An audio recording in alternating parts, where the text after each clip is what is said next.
de telle sorte que j'ai habitué mon cerveau tous les matins, quand je pose mes doigts sur le clavier, à ce qu'il sache déjà ce qu'il va écrire. Et cette force de l'habitude, j'ai toujours la même playlist dans les oreilles, c'est le même clavier, c'est toujours sur le même écran que j'écris, c'est toujours la même boisson à côté de moi, a mis mon corps en condition pour être vraiment productive. Tu écoutes le Café des auteurs, le podcast pour les auteurs en herbe perdus dans la jungle des conseils contradictoires. Moi, c'est Ingrid Lemaire, je suis auteure et coach sur l'école d'écriture en ligne j'écris un roman.eu. Ma mission avec ce podcast, c'est de te guider pour que tu puisses écrire le livre de tes rêves et le publier grâce à des conseils concrets et bienveillants et des auteurs qui te dévoilent tous leurs secrets. Alors prépare ta boisson chaude favorite, c'est l'heure de souffler un peu. Hello collègues écrivains, nouvel épisode du Café des auteurs, cette fois-ci avec une invitée de marque, j'ai nommé Jupiter Phaéton, autrice très prolifique de plus de 50 romans d'urban fantasy et de fantasy. On va aborder beaucoup de choses dans cet épisode, entre eux, comment elle s'est lancée dans l'écriture et dans l'auto-édition pour du urban fantasy, comment elle écrit, comment elle jongle entre tous ses projets, les inconvénients et les avantages de l'auto-édition, et j'en passe. Je te laisse avec notre épisode. Bonne écoute. Et on est avec Jupiter Phaéton. Hello Jupiter, bienvenue au Café des auteurs. Hello, merci de m'avoir invitée. Alors, est-ce que tu pourrais te présenter pour les auditeurs qui ne te connaîtraient peut-être pas ? Oui, moi c'est Jupiter Phaéton, je suis autrice de romans d'urban fantasy. Ça fait 5 ans que je me suis lancée dans l'aventure et que je vis de ma plume. Et j'ai 3 merveilleux chiens avec moi. Et je vous préviens parce que si jamais ça aboie, c'est 100% ma faute. Et du coup, tu nous dis que tu écris de l'urban fantasy. Justement, est-ce que tu écris ça depuis toujours ? Comment ça s'est passé tes débuts d'autrice ? Alors, mes débuts d'autrice professionnelle, c'était l'urban fantasy. Maintenant, les premiers écrits, c'était de la fantasy épique. J'avais 11-12 ans et j'ai d'abord démarré par la fantasy épique. L'urban fantasy, je suis venue un petit peu plus tard. Comme plusieurs d'entre nous, je pense. Et est-ce que du coup, que ce soit en fantasy ou en urban, tu as des influences des auteurs qui t'ont particulièrement marqué ? J'en cite souvent 3. Je cite, c'est principalement de l'épique en fait, non, les 3 genres n'ont rien à voir. Je cite Eric Lhomme avec Le Livre des Étoiles, Pierre Bottero avec La Quête des Willan et Brent Wicks, c'est de la dark fantasy, c'est L'Ange de la Nuit. Ah, ça me donne des idées de livres à creuser, mais en tout cas, clairement, Pierre Bottero, je pense, a bercé plusieurs d'entre nous avec ses œuvres plutôt fantasy, là, pour le coup. Et du coup, toi, quand tu t'es lancé dans une saga dès le début, ou est-ce que c'était un roman isolé à la base ? Non, je me suis lancée tout de suite dans la saga. Il faut savoir que je lis quasiment que des sagas en plus. Et ça m'est même pas venu à l'idée d'écrire un one-shot en urban fantasy parce que toutes les séries d'urban fantasy que j'ai lues sont toutes des séries, justement. Et du coup, tu prévoyais déjà plusieurs tomes pour ta première saga ? Oui, en fait, quand j'ai débuté, j'étais vraiment dans une situation où il fallait gagner sa vie et il fallait la gagner rapidement. Donc, ce que j'ai fait, c'est que j'ai commencé par écrire le tome 1 d'une série, donc je savais même pas combien de tomes ça ferait à la fin. Et tout de suite après, j'ai enchaîné en écrivant le tome 1 d'une deuxième série pour me donner une chance qu'une des deux séries fonctionne et que je puisse vivre de ma plume. Et alors, il me semble que cette première série, c'était Riven, de mémoire. C'est Et ça. l'autre ? Et l'autre, c'est Akaliolis. Et c'était quoi, du coup, ton idée de base alors, Riven, je me souviens à peu près de l'idée, mais c'était 2 sagas d'urban fantasy, mais avec un scénario qui n'avait rien à voir.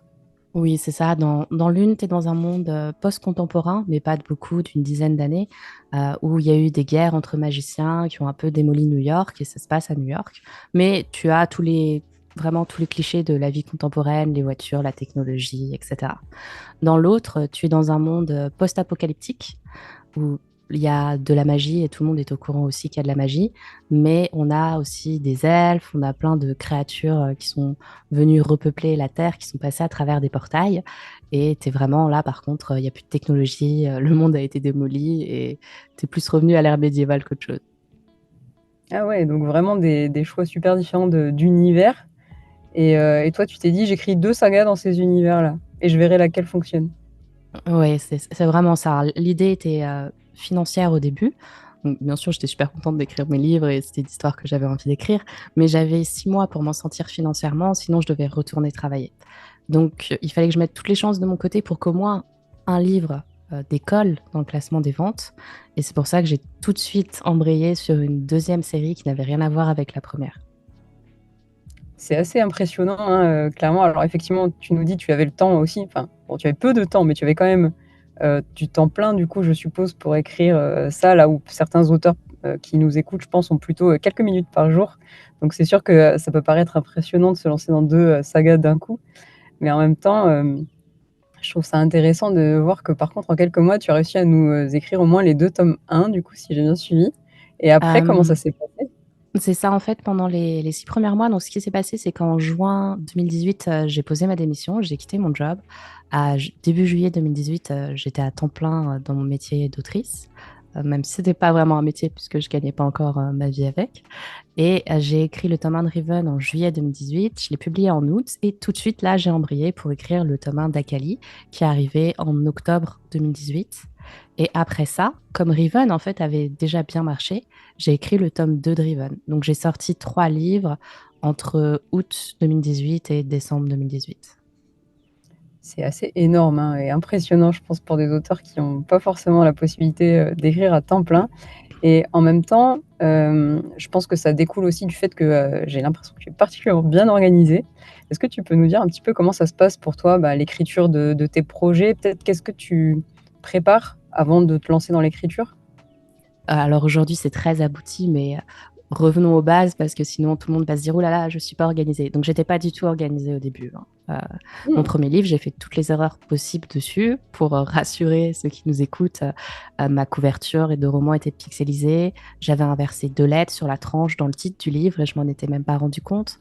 Mon livre était bourré de fautes parce que j'avais pas les moyens de me payer une correction professionnelle et que je m'étais auto-persuadée que j'étais bonne en orthographe et que j'étais capable de me relire. Donc je suis pas si mauvaise que ça en orthographe, mais je ne suis pas du tout capable de me relire. Et j'ai réussi à corriger tout ça au fur et à mesure que je voyais les commentaires arriver et que je me disais, mais c'est une catastrophe, t'as pas publié un livre professionnel. Donc en 15 jours, grâce à la magie d'Amazon, j'ai pu mettre à jour mon livre et les personnes qui ensuite ont emprunté mon livre n'ont pas eu les mêmes problèmes que les premières personnes qui m'ont supporté chaque page avec une faute, des choses absolument abominables. Et donc à l'époque, mon organisation, elle était dans la survie. J'avais pas de, je ne gagnais plus ma vie. Donc, j'avais vraiment besoin d'avoir des dépenses aussi faibles que possible. Et ma survie financière dépendait de ma capacité à gagner ma vie avec mes livres. Donc, il n'y avait pas d'organisation à part de dire tu écriras jusqu'à ce que tu sois épuisé. Et c'était la seule chose que j'avais vraiment à faire à l'époque, c'était écrire, parce qu'on n'avait pas la publicité sur Amazon quand j'ai débuté en 2018. Donc, apprendre à gérer les publicités, les monitorer, tout ça, je ne l'ai pas fait à cette époque, c'était pas possible. J'aurais pu utiliser la publicité Facebook, ça s'appelait encore Facebook à l'époque, je crois. Ah, je suis Ouais. vieille, mais j'y ai même pas pensé, pour être honnête.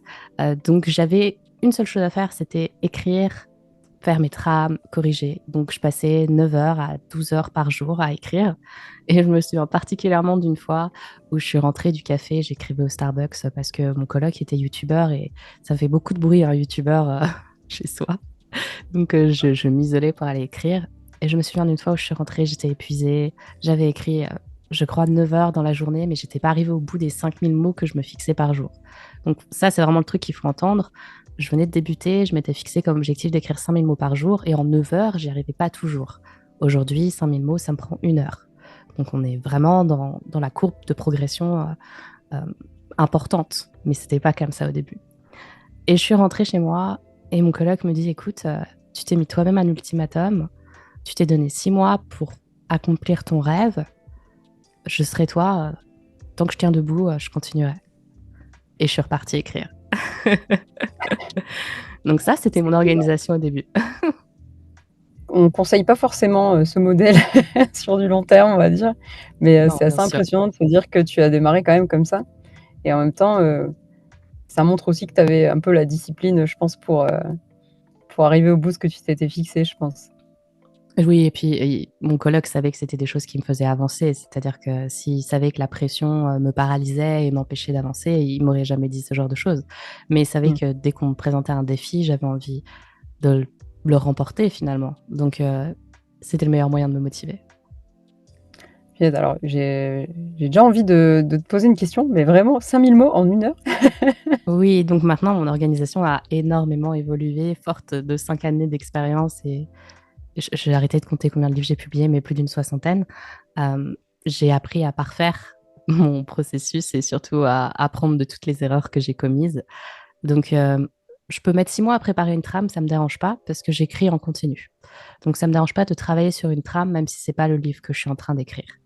En revanche, une fois que ma trame est terminée, et je ne suis pas du tout architecte, donc ma trame est plutôt grossière, ce que je fais, c'est que avant de me mettre à écrire, je détaille chaque étape de mes chapitres. Donc, je ne suis pas architecte. Ma trame est vraiment pas détaillée avant que je commence à écrire un livre, mais en revanche, je m'oblige à préparer tout ce qu'il va y avoir dans les chapitres que je m'apprête à écrire pour savoir où je vais et pour pas avoir ce que beaucoup de gens appellent le syndrome de la page blanche. C'est-à-dire que quand je pose mes mains sur mon clavier, je sais déjà ce que je vais écrire. Donc, comment se déroule une journée?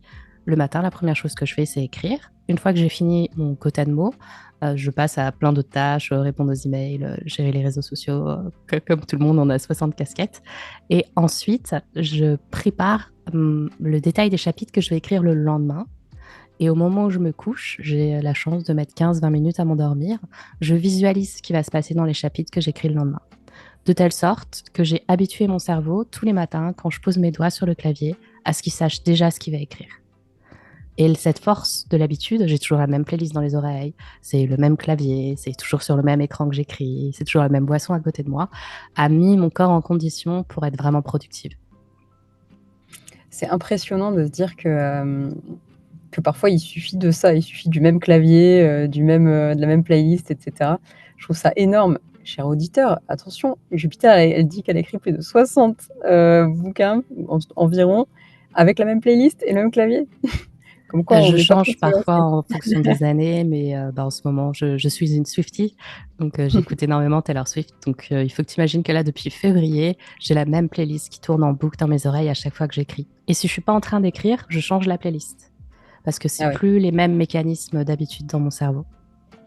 Je comprends bien, en tout cas, et je trouve que ça montre vraiment à quel point un rituel, ça peut être puissant, parce que parfois, pareil, quand on n'a pas trop d'idées ou qu'il y a un chapitre, alors même si j'aime bien ton idée, là, je vais y réfléchir en tout cas, mais cette idée un peu de visualiser aussi la veille, par exemple, avant de s'endormir, pour que notre inconscient continue de travailler dessus. Mais en tout cas, après, il y a aussi effectivement juste l'habitude, en fait, juste le fait de montrer à notre cerveau, hop, je lance la playlist, j'ai le clavier, j'ouvre la fenêtre, ça y est, c'est bon, tout est prêt, tu peux y aller, quoi. Je trouve ça Et fou. j'ai pris cette, alors j'ai rien du tout, j'ai rien inventé du tout. Je lis énormément de livres qui m'apprennent quelque chose, des livres techniques. Et faudrait que je retrouve le titre du livre, mais c'était dans un livre justement sur les habitudes et à quel point ce que tu crées comme environnement peut t'aider à ancrer tes habitudes dans le temps et à augmenter ta productivité. Pareil, j'utilise beaucoup Pomodoro aussi, qui est une méthode de productivité qui consiste à travailler par sprint de 25 minutes pour la faire vraiment courte. Et je sais que quand j'utilise Pomodoro, je suis beaucoup plus productive que quand je ne l'utilise pas. Mmh. Et alors effectivement, tu dis que c'est des sprints de 25 minutes, ça peut être aussi 20 ou 15 selon notre durée de concentration, mais je suis tout à fait d'accord, c'est aussi ce qu'on utilise, dans les sprints d'écriture, sur J'écris un roman, par exemple. Et c'est vrai que rien que de prendre l'habitude, pareil, de lancer le timer et cetera, ça participe un petit peu au rituel et moi, chez moi, ça me libère ma créativité, quoi. D'un coup, on se met à écrire presque tout seul. Moi, je trouve que chez beaucoup d'auteurs, ça permet aussi de se focaliser sur l'écriture. Je crois que le plus gros problème qu'on a dans les années 2020, c'est la difficulté à garder notre attention sur une seule tâche à cause principalement du smartphone et des réseaux sociaux. Je suis d'accord avec toi et je rajouterais aussi que dans les problèmes qu'on a sur l'écriture, il y a notamment le fait de trouver que tout ce qu'on écrit est nul. Et quand on a un timer à respecter et qu'on veut écrire le plus de mots possible, au bout d'un moment, il n'y a plus le choix, il faut avancer, quoi. Ouais. Après, mes habitudes d'écriture évoluent aussi en fonction de la période, tout simplement. En ce moment, par exemple, je n'utilise pas Pomodoro parce que je suis dans une période où j'en ressens pas le besoin et je suis contente d'écrire à mon rythme sans avoir de chronomètre. Il y a des moments où ça me booste, il y a des moments où ça me stresse d'avoir un chronomètre. Donc, j'écoute aussi mon corps et mon cerveau et j'évolue en fonction.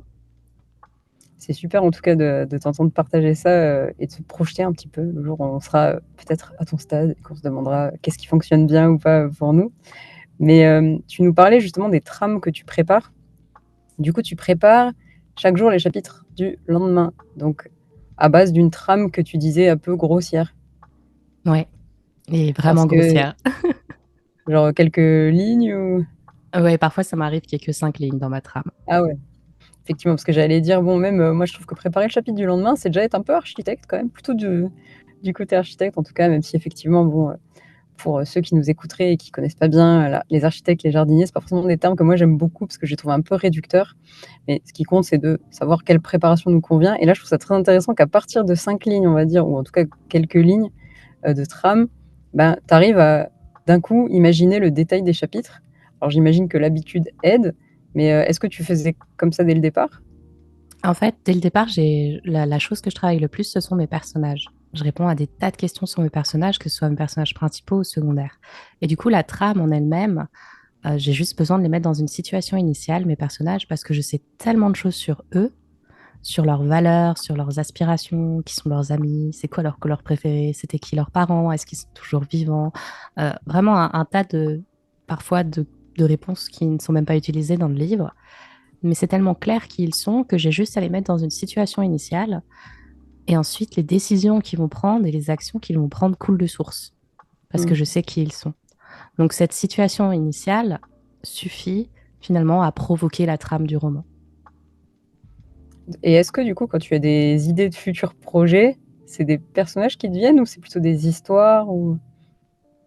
Parfois, c'est la situation initiale qui me vient directement. Hmm. Juste, j'imagine la scène, je me dis, tiens, ce serait drôle. Par exemple, cet été, j'ai écrit une série avec une agence événementielle pour surnaturel. Et je me suis dit, tiens, ce serait marrant si une humaine, dans un monde où l'existence des surnaturels, les surnaturels viennent de faire leur coming out, ce serait marrant qu'il y ait une héroïne qui se dise, bah, je vais spécialiser mon entreprise, ça va être une agence événementielle, mais que pour les surnaturels. Bah là, j'ai une situation initiale, et c'est la situation initiale qui m'est venue en premier. Ensuite, j'ai commencé à réfléchir au personnage. Je me suis dit, bon, bah, c'est qui cette femme qui tient cette agence événementielle? Comment lui est venue l'idée de positionner son entreprise sur le marché des surnaturels alors qu'elle n'en est pas une? Et petit à petit, tu te poses des questions vis-à-vis de tous tes personnages et tu réalises que, bah oui, ça forme un tout. Et tu n'as vraiment plus qu'à les projeter dans une situation embarrassante ou problématique pour que toute la trame de ton histoire se déroule. C'est intéressant parce que moi, quand je pense à ça, je pense à toute l'intégralité des bouquins que tu as écrits et je me dis, mais je suis d'accord avec toi, avec les personnages du moment, mais avec tous ces personnages-là, comment on fait pour pas perdre le fil? Est-ce que du coup, toi, tu écris tes sagas avec tous les tomes à la suite et du coup, tu es avec tes personnages pour une certaine durée ou est-ce que tu mélanges un peu entre les projets? Ça dépend. Dans un monde idéal, j'aimerais pouvoir écrire tous les tomes d'une série à la suite et c'est ce vers quoi j'ai commencé à tendre cette année. Mais pour des raisons purement financières et marketing, parfois, si une série n'a pas bien marché, il vaut mieux que j'arrête d'écrire les tomes en cours, que je reporte l'écriture de ces tomes, parce que je termine toujours mes séries, mais pas Mmh. forcément dans la durée initiale prévue, pour sortir une nouvelle série qui aura plus de chances de s'en sortir sur le marché. Pourquoi? Parce que j'ai monté mon entreprise, j'ai plein de gens qui bossent avec moi et une de mes responsabilités, c'est d'être chef d'entreprise et d'être en capacité d'assurer les salaires des gens qui travaillent avec moi. Donc, je ne peux pas me permettre d'avoir plusieurs titres d'affilée que je vais sortir qui ne réaliseront pas les ventes nécessaires pour atteindre les revenus dont on a besoin pour payer tout le monde dans l'entreprise.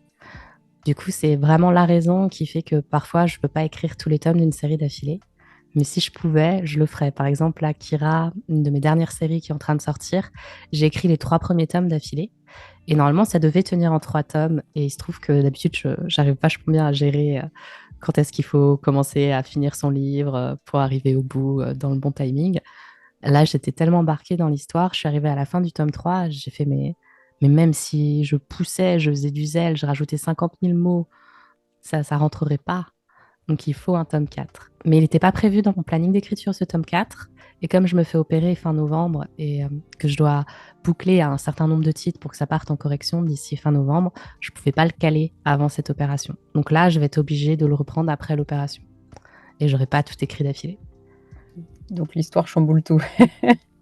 Ouais, mais c'est pas grave, je vais relire les tomes précédents et je vais bien me remettre dedans. Mais je pense que c'est plus agréable pour moi d'écrire tous les tomes d'affilée parce que j'ai bien les personnages en tête et je suis pas en train de jongler entre des séries différentes Mais la réalité financière fait que parfois je jongle quand même. Et est-ce que, bon, j'allais te dire: «Est-ce que c'est frustrant?» J'imagine que oui. Mais en tout cas, est-ce que ça t'effraie peut-être un peu ce côté financier? Est-ce que, parfois tu as l'impression qu'il pourrait parasiter ta créativité? Non, pas parasiter, non, parce que j'ai trop d'idées, donc ça va. Mais par contre, c'est un point très, très stressant. Je pense que le stress augmente de manière exponentielle à la seconde où tu embauches des gens et que tu as cette conscience aiguë que si tes romans ne fonctionnent pas, il va pas y avoir d'argent qui va rentrer dans la boîte, ou en tout cas pas assez pour payer les salaires de tout le monde, et que ces personnes, elles comptent sur toi pour payer leur crédit à la fin du mois. Mmh. Et encore, c'est quand elles n'ont pas des enfants et qu'elles veulent aussi assurer l'avenir de leurs enfants, ce qui est tout à fait normal. Et ça, c'est une pression qui parfois peut être monstrueuse. Et qui, je pense que c'est pas pour tout le monde. Ça fait une bonne transition avec ma question d'après, puisqu'effectivement, tu as une équipe autour de toi parce que tu as choisi l'auto-édition, heu, l'indépendance, mais en même temps, c'est vrai que tu nous illustres alors les contraintes quand on commence à vraiment avoir, une équipe autour de soi, c'est qu'on a quand même une certaine, notoriété aussi, qu'on a dépassé un certain stade, j'ai envie de dire. Mais au tout début, est-ce que l'auto-édition était une évidence pour toi? Non, pas du tout. Je savais pas que ça existait.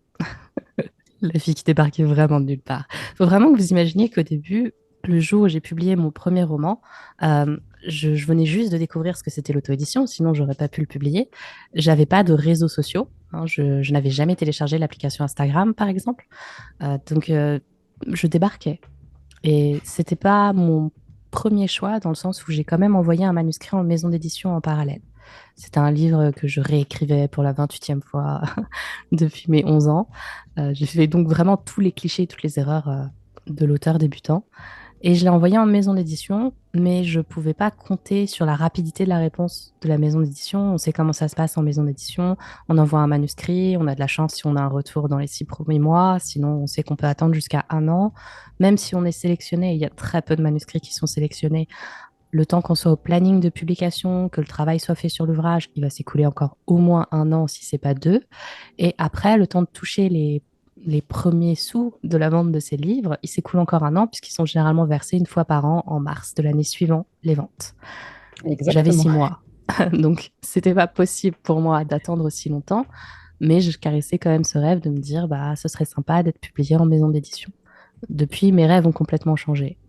Mais du coup, j'ai quand même envoyé un manuscrit en maison d'édition. Et après, je me suis dit, OK, bon, ça, c'était pour le petit rêve d'être publié un jour en maison d'édition. Maintenant, pour l'aspect pratico-pratique de comment je vais vivre dans les 6 prochains mois, il me faut une autre solution.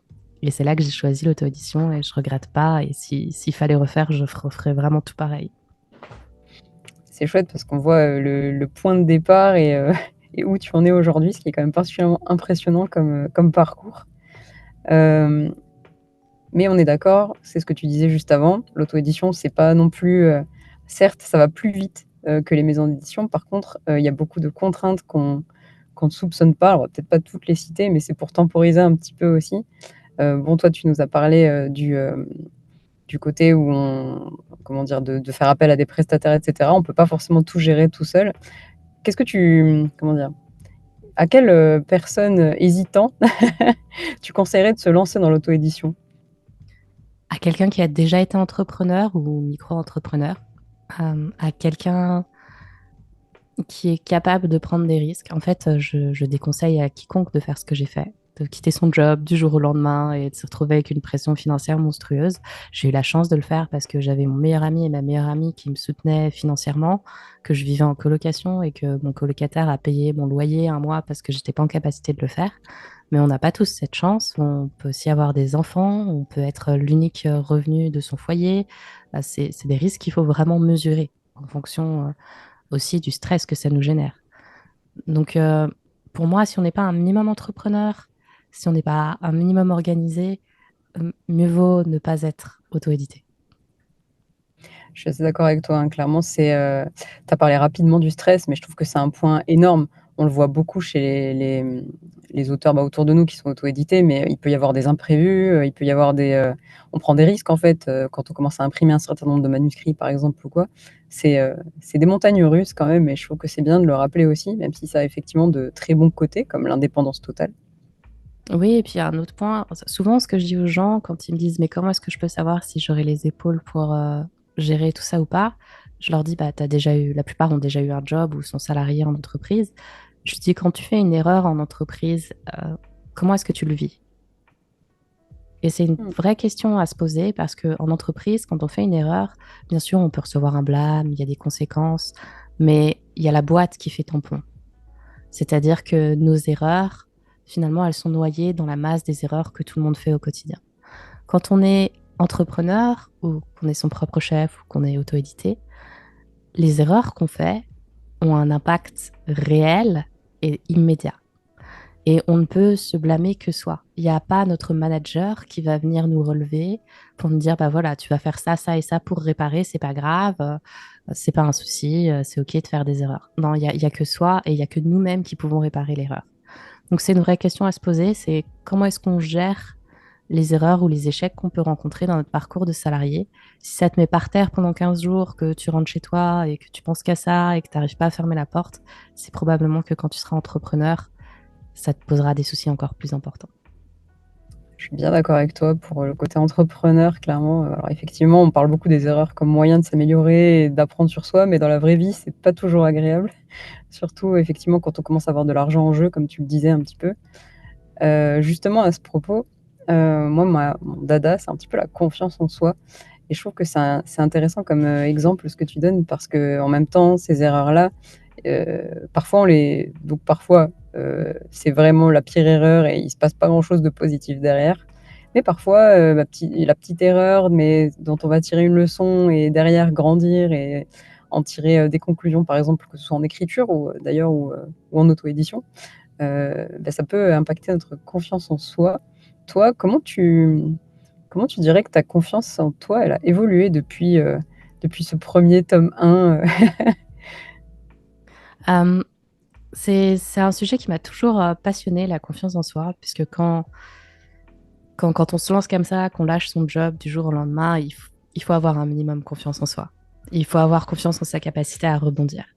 Et pendant des années, j'avais pas du tout confiance en moi. J'avais tous les clichés des gens qui n'ont pas confiance en eux, de se remettre en question, de douter constamment, même quand on connaît la réponse et qu'on est vraiment sûr de soi. Mais peut-être que non.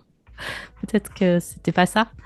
Euh, et je pense que ce qui m'a aidé entre le début de l'aventure et aujourd'hui, euh, c'est d'échouer et de réaliser que à chaque fois, je me suis relevée. Donc ma confiance en moi, elle vient de là, elle vient du fait que je suis droite dans mes baskets, c'est-à-dire je connais mes valeurs et j'agis en fonction de mes valeurs. Et si je me foire, c'est pas grave parce qu'à chaque fois que je me suis foirée, j'ai fini par me relever. Donc j'ai cette certitude ancrée en moi qui est que si demain tout s'écroule, je trouverai un moyen de rebondir.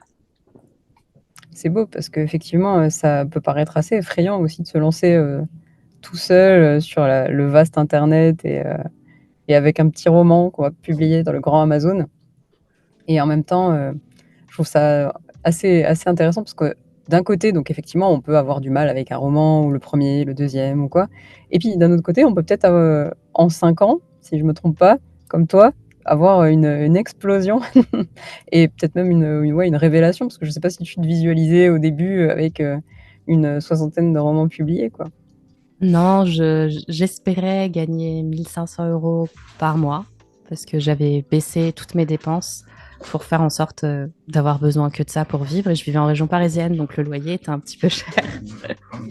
Alors, on rigole un peu, je suis désolée. Mais il faut savoir que ma chienne m'attaque depuis tout à l'heure. Et Elle part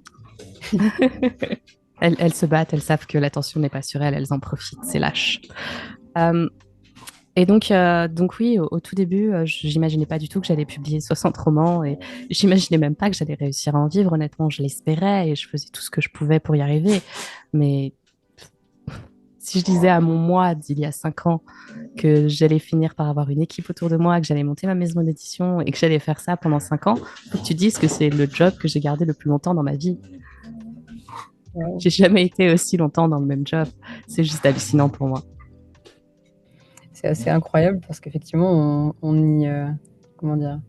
On s'imagine à peine, ce que c'est parce qu'en termes d'entrepreneuriat, embaucher des personnes au bout de 5 ans, c'est déjà une réussite et dans ton cas, plusieurs et franchement, c'est un beau score, je trouve.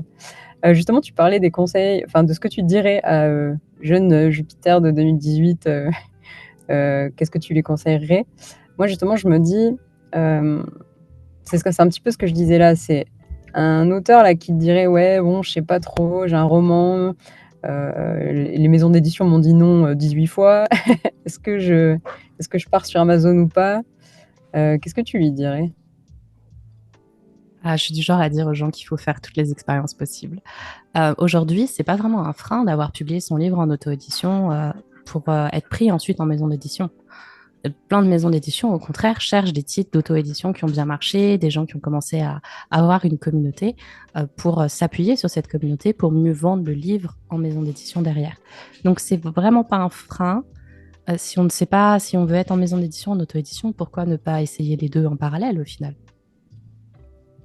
Je suis assez d'accord avec toi. Il y a même comment dire, alors il y a des maisons d'édition qui vont chercher parmi les succès en auto-édition, mais il y a aussi des maisons d'édition qui sont intéressées par le fait qu'on ait une expérience, tout simplement, dans le domaine, quoi, qu'on soit pas juste avec notre premier petit bouquin. Je trouve que c'est un bon rappel à faire. J'avais une autre petite question pour toi sur un petit peu tes projets quand même, parce qu'on a beaucoup parlé on va dire, du côté auto-édition, mais du côté écriture. Tu nous as parlé d'Urban Fantasy au début. Donc j'ai vu que tu avais aussi publié la fantasy, il me semble pas urban, si je dis pas de bêtises. Euh, Est-ce que tu te verrais écrire dans d'autres genres encore dans le futur? Et qu'est-ce que tu vas écrire d'ailleurs de beau dans le futur?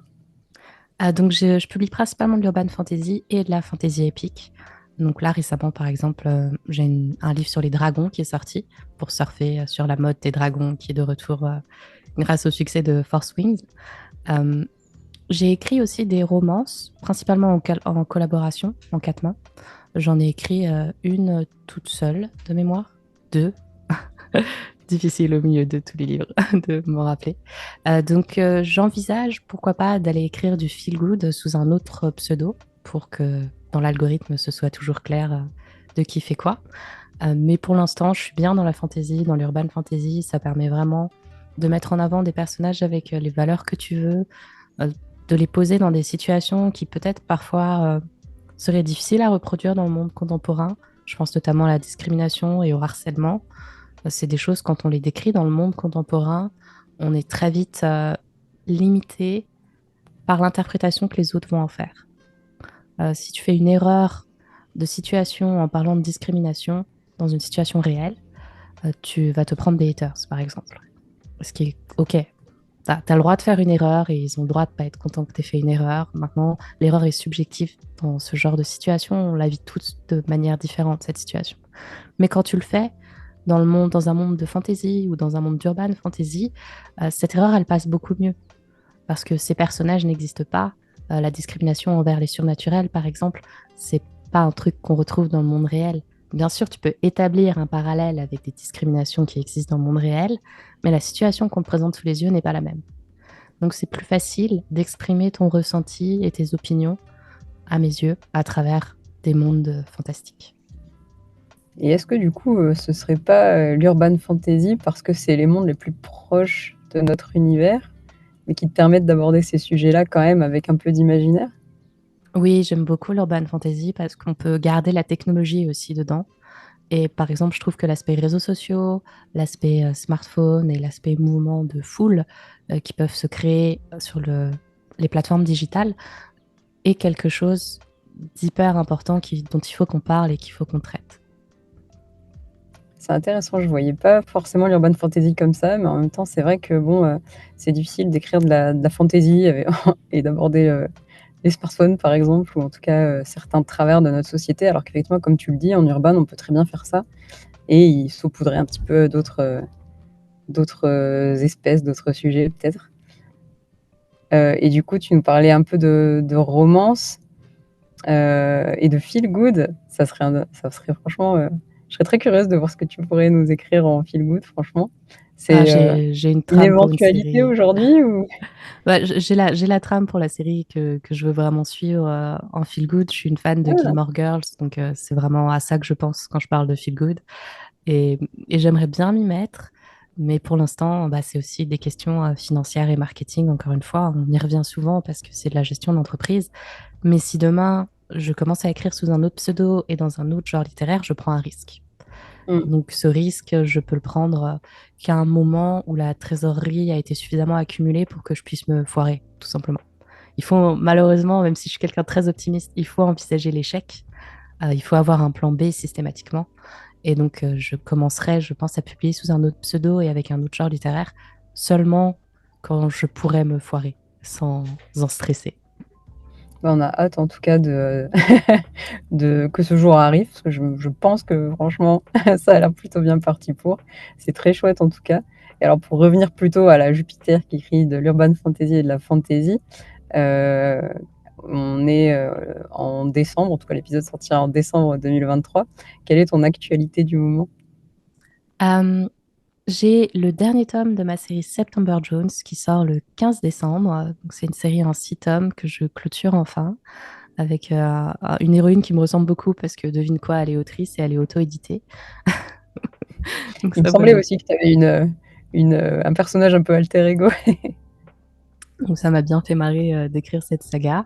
Et fin décembre, je clôture une autre série, c'est Le Trône des Magiciens que j'ai commencé en 2023 et dont le dernier tome sort le 29 décembre. Et quand tu dis que tu clôtures une saga, ça m'inspire une petite dernière question. Euh, Est-ce que il y a, parce que bon, on ne sait jamais, tu peux avoir justement un engouement autour d'une saga, enfin comme tu observes aussi, je pense les tendances autour de tes livres. Est-ce que du coup tu as déjà été tenté de rajouter un tome alors que c'était pas trop prévu? Alors j'ai plutôt le problème inverse. J'ai souvent des trames à rallonge. Une fois que j'ai Mhm. créé mes personnages, c'est assez facile pour moi d'inventer plein de situations dans lesquelles ils pourraient se retrouver et tous les rebondissements qui en découleraient. Donc généralement, je suis plutôt obligée de couper dans mes trames. Ah J'ai oui, rarement bon. ce problème de me dire, tiens, je vais rajouter des tomes parce que financièrement, ce serait intéressant de continuer cette série. Non, je n'ai jamais eu ce problème. J'ai plutôt eu le problème de devoir couper dans mes trames. Ce qui est encore pire, je pense. En tout cas, merci mille fois. On mettra dans les notes du podcast les liens vers les dernières sorties de Jupiter, ton site également, où tu proposes pas mal de choses. Tu peux peut-être en dire un mot d'ailleurs sur ton site. Oui, en fait, j'ai deux sites. J'ai un site pour mes lecteurs où bah, là, ils peuvent acheter tous mes livres. Et j'ai un site pour les auteurs sur lequel il y a un blog avec plein de ressources gratuites. Tout est gratuit dessus. Et je pense que quand tu veux t'auto-éditer, j'ai fait le tour des questions importantes que tu peux te poser sur ce blog. Donc, c'est souvent une mine d'or d'aller dessus pour trouver les ressources dont on a besoin. Bon, on mettra le lien en tout cas dans les notes de l'épisode. Merci beaucoup, Jupiter. Mais merci à toi. Merci pour cette invitation. J'étais ravie. Merci beaucoup d'avoir écouté cet épisode jusqu'au bout. S'il t'a plu, tu peux lui laisser 5 étoiles sur Spotify ou Apple Podcast ou encore le partager à un collègue auteur. Et pour aller plus loin, tu peux rejoindre la communauté des auditeurs du podcast sur j'écrisunroman.eu/hello pour écrire avec nous, papoter ou encore me poser toutes tes questions. Et moi je te dis à bientôt au Café des auteurs.